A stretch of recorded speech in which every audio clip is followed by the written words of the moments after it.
King Mo, it's a pleasure, real pleasure to sit down with you here at Pedro's in the hood, heart of Hackney, on the square. You first met Rampage Jackson 3 years ago, Bellator 120. You didn't get the result. I'm assuming you're looking to put that wrong right. Yeah, man. You know, everybody knows I won that first fight. Even Memphis knows. As a matter of fact, I was back in Memphis a few months ago and they showed me love in Memphis. You know, when I beat Quentin, when he asked for a rematch, right when the fight ended, people started leaving the venue. You saw his shirts and posters all on the ground because they thought he lost. His corner was looking sad. He was looking sad. And then all of a sudden, they gave him the victory. You know what I'm saying? He looked shocked. If you look back at the footage, man, you're going to see he looked shocked because he got a gift. When it came down to it, man, he got lucky. But this time come around, I'm going to put hands all over him. I'm finna do him in.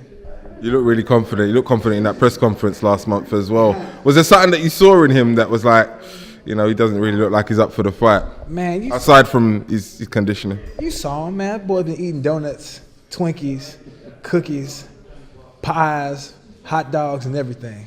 Drinking beers. Man, it's like this. Last time he made 205 was when he fought me 3 years ago. After that, he fought Fabio Maldonado, who's my dog, at 215. Then he fought Ishii last year at 220, 225. So what's that telling? He's an incredible fat man. He's just getting bigger and bigger by the moment. And now I seen him, he's about 120 kilos. You know, he's fat, man. They hit me up. I didn't know who I was fighting. So they said, Mo, we got a fight for you. It's going to be, you have two options. You can fight at 235 or heavyweight. So I'm like, 235 or heavyweight? I'm thinking it's Bobby Lashley because Bobby Lashley's a big dude. So I'm like, you know what? Let's keep it a heavyweight. Whatever, I don't do catch weights. Man, I get to the announcement and they're like, Mo, turn around. That's who you're fighting. I see Quentin's fat ass over there, man. Looking fat. Y'all saw him. You seen him. You don't lose too many.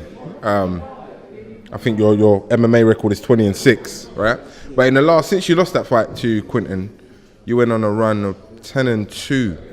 I think. I want to talk about the battle with Phil Davis because you're talking about controversial decisions.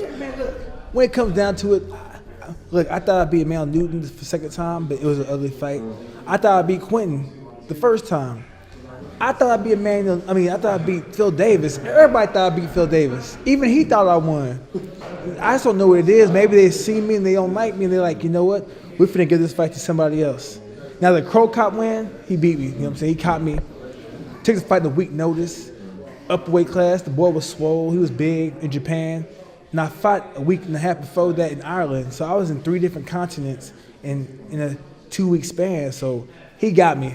But I want to get back on him. You know what I'm saying? So if Pro Cop, he needs to give me a rematch. Let me train for him. I think everyone wants to see that, a rematch. In the rematch, because you saw I was busting him up.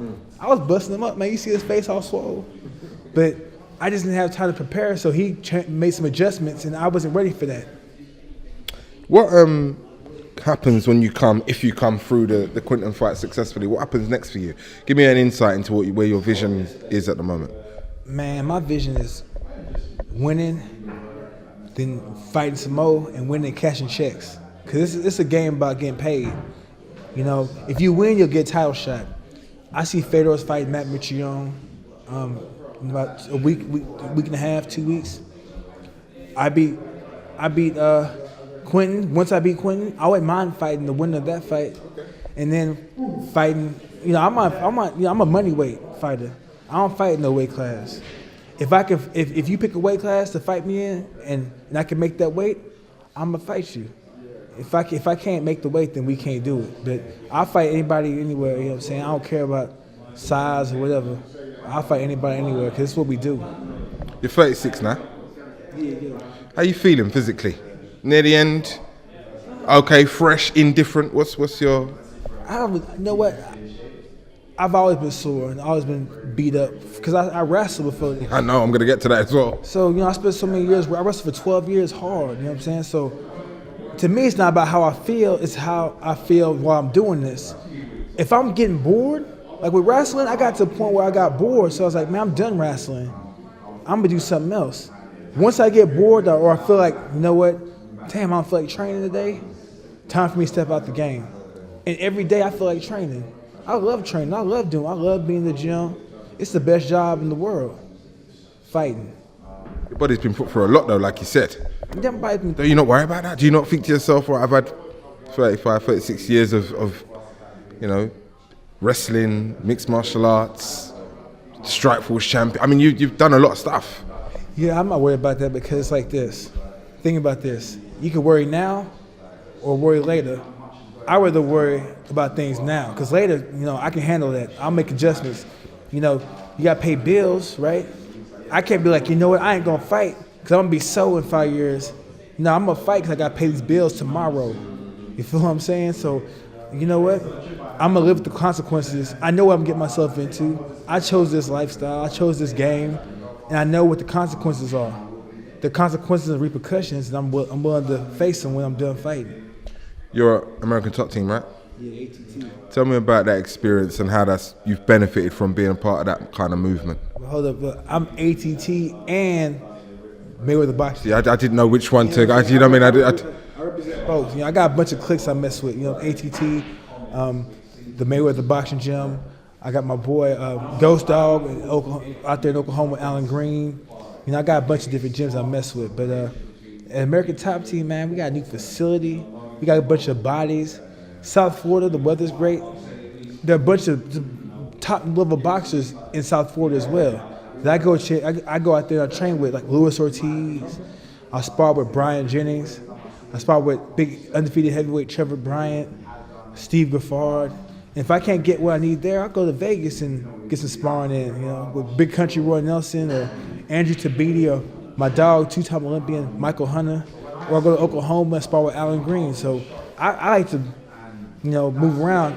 I even go to Philly sometimes and spar with Eddie Chambers. So I try to get that work.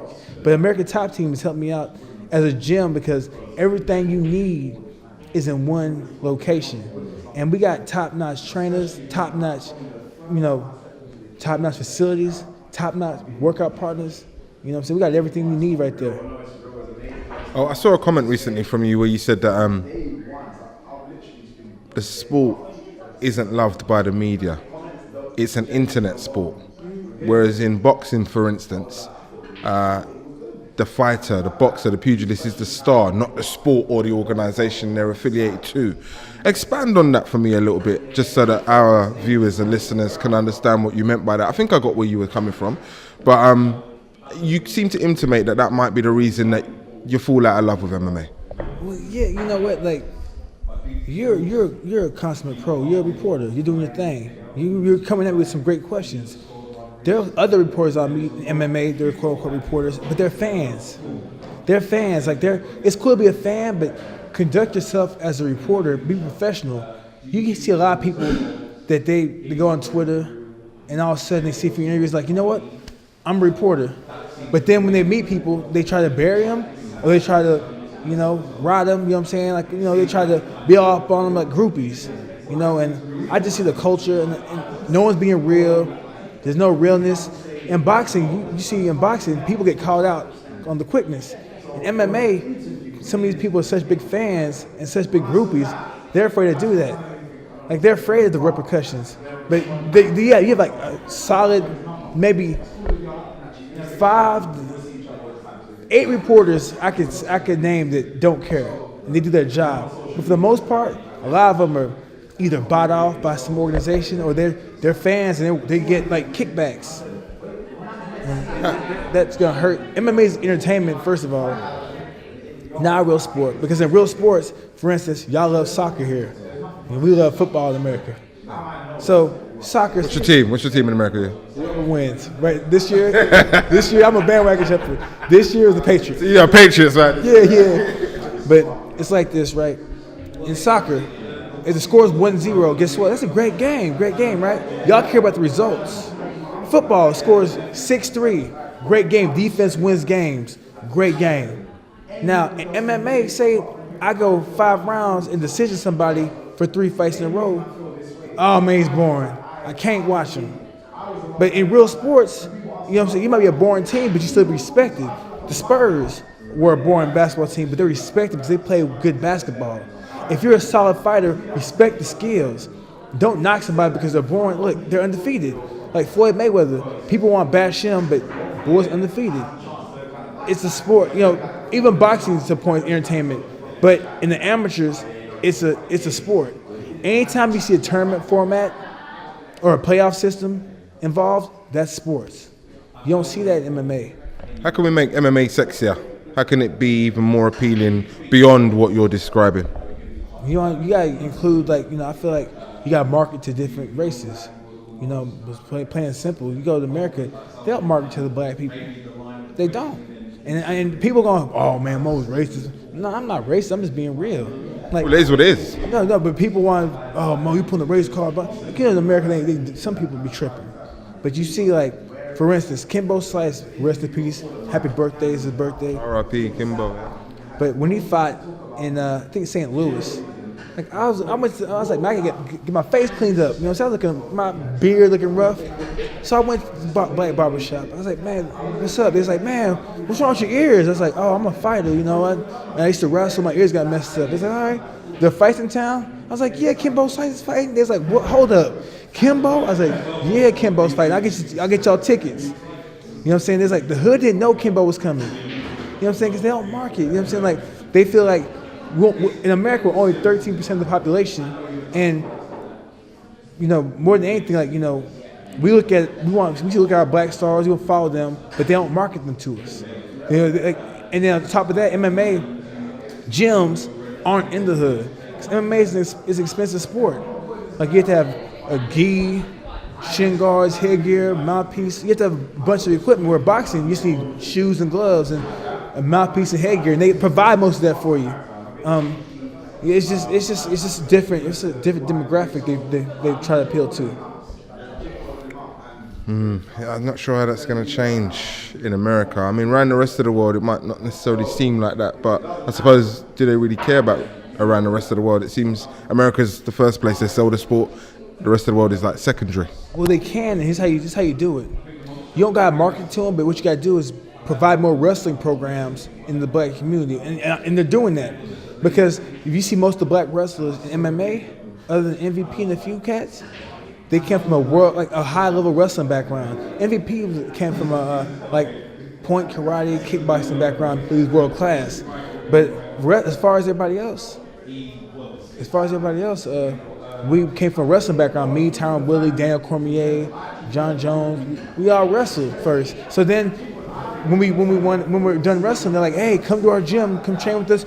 Hey, you can fight, be part of our team. You'll train with us for free. Just teach wrestling, and that is a free trade. Where if you got somebody that ain't got no skills, they from the hood, they don't know nothing. So they're trying to just learn from scratch, and they have to pay.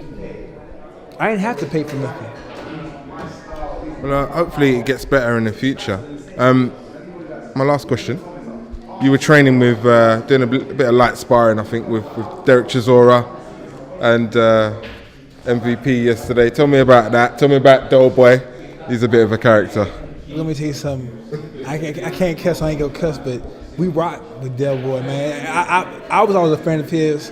When I met him, man, I was like, Mo, stay cool. That's Chisora right there. He's a gangster. Every time I see him, I wish, you know what I'm saying, like, I wish his people would keep him be around him, and he gets hit with bottles too many times, man. Every time I see him, boy, get hit with the bottle. Where's your entourage at? But he told me, he's like, Mo, I roll one deep. He rolls one deep. Cause I'm like, man, I thought he had some boys with him. So I'm like, how you getting hit with bottles back to back press conferences? But man, look, he's a dog. What I mean by dog is he's somebody that he don't quit. The dog, man, we was wrestling.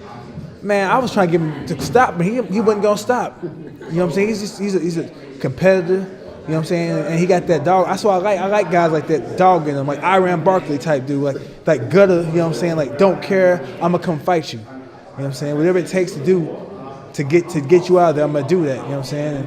And I like his mentality, man. And we went out there. He opened the gym to us and took us in like we're his teammates. And show us some technique, show us a lot of love, man. Yeah, that's why I like going to boxing gyms, because for real, square business, when I go to boxing gyms, I get love. You know what I'm saying? When you go to MMA gyms, a lot of people try to size you up. It's like, who's this dude? When you go to the boxing gyms, you go to the Mayweather boxing gym, you walk in, everybody, what's up, brother, what's up? Everybody gives you love, man. They dap you up, you know what I'm saying? When they leave, they say, what's up? They say, I'm out. Acknowledge you. Sometimes in the MMA gym, you walk in, you get mugged. Like, everybody, like, who's this dude? And they try to size you up. In the boxing gym, man, it's all love, man. That's one thing I like about boxing. Would you fight Liam McGreary? Is that a fight you would have? Oh, you talking about the black Mr. Bean? Yeah. Is that what you call him? The black pikey? Yeah. In Bellator, we full of a lot of black pikeys, you know what I'm saying? But yeah, you know what? Liam's my dog, but it's about the check. It's a business, man. Liam's my dog. Like, I was supposed to help him train for his last fight, but things fell through. But ain't no secrets in fighting, so I'll train with him. I've watched him train, he's watched me train. But if they ask us to fight and whatever, man. You know what I'm saying? I'm not seeking it because it's my boy, but if Bellator like, hey, Mo, you want you and Liam to fight? I'm like, all right, what did he say? If he said yes, I say yes. You know what I'm saying? So you ask him. You know what I'm saying? But I don't turn no fights down. If somebody wants to fight me, I'm going to fight them. Listen, King Mo, it's been a pleasure talking to you, man. I look forward to interviewing you again. I got a feeling you're going to be fighting over here one day this year. You got to make it happen, man. Let's see what happens. Yeah, have me fight Fedor or Matt Mitrione here. Me versus Fedor or Matt Mitrione here in London. We can make that happen. And trust me, I'll come throwing them things. You know what I'm saying? We have a good time with that. we'll look forward to seeing it. Yeah, thanks for your time. Really appreciate it, bro.